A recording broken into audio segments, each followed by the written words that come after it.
সূরা ইখলাস কখন পড়লে সাথে সাথে ফলাফল পাওয়া যায়? সূরা ইখলাস কিন্তু আমরা অনেকেই আমল করে থাকি, কেন সূরা ইখলাসের ফজিলত অনেক বেশি। ছোট্ট সূরা, তবে ফজিলত অনেক বেশি, কেননা এই সূরার ভিতরে আল্লাহর পরিচয় রয়েছে। এবং নবীজি সাল্লাল্লাহু আলাইহি ওয়াসাল্লাম জানিয়ে দিয়েছেন, যে ব্যক্তি সূরা ইখলাস একবার পড়ে সে 10 পারা কোরআন শরীফ পড়ার সওয়াব পায়, আর যে ব্যক্তি এই সূরা ইখলাস 3 বার পড়ে 1 খতম কোরআন শরীফ পড়ার সওয়াব তার আমলনামায় চলে যায়। এজন্য সূরা ইখলাস খুবই কার্যকরী একটা সূরা, এবং এই সূরা ইখলাস অনেককে জান্নাত পর্যন্ত পৌঁছে দিবে। কারণ নবীজি সাল্লাল্লাহু আলাইহি ওয়াসাল্লামের একজন সাহাবী ছিলেন যিনি সবসময় সূরা ইখলাস পড়তেন। তাকে এক এলাকার ইমাম বানিয়ে দেওয়া হয়েছিল। তিনি ইমামতি করতে গিয়ে প্রত্যেক নামাজে সূরা ইখলাস পড়েন। মুসলির অভিযোগ করেছেন, ইয়া রাসূলুল্লাহ, ইয়া হাবিবাল্লাহ, সে তো প্রত্যেক নামাজে সূরা ইখলাস পড়ে। নবী সাল্লাল্লাহু আলাইহি ওয়াসাল্লাম তাকে জিজ্ঞেস করেছেন, কেন পড়ো? তখন সে বলেছে যে সূরা ইখলাস আমার খুব ভালো লাগে।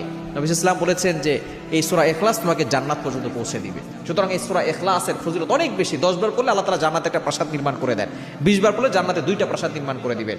এই সূরা ইখলাস কখন পড়লে সাথে সাথে ফলাফল পাবেন?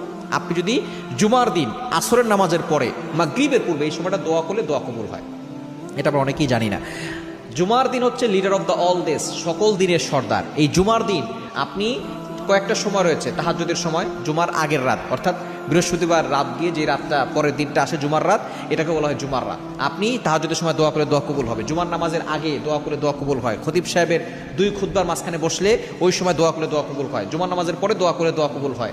এবং সবচেয়ে বিশুদ্ধ মত অনুযায়ী আসরের নামাজের পরে মাগরিবের পরে দোয়া করে দোয়া কবুল হয়। আপনি এই সময় প্রথমে 3 বার দুরূদ শরীফ পড়বেন, এরপরে সূরা ইখলাস 21 বার পড়বেন, এরপরে আপনি আবারও 3 বার দুরূদ শরীফ পড়ে আল্লাহর কাছে দোয়া করবেন। দেখবেন আল্লাহ পাক রব্বুল আলামিন সাথে সাথে আপনার দোয়াগুলো অ্যাকসেপ্ট করবেন।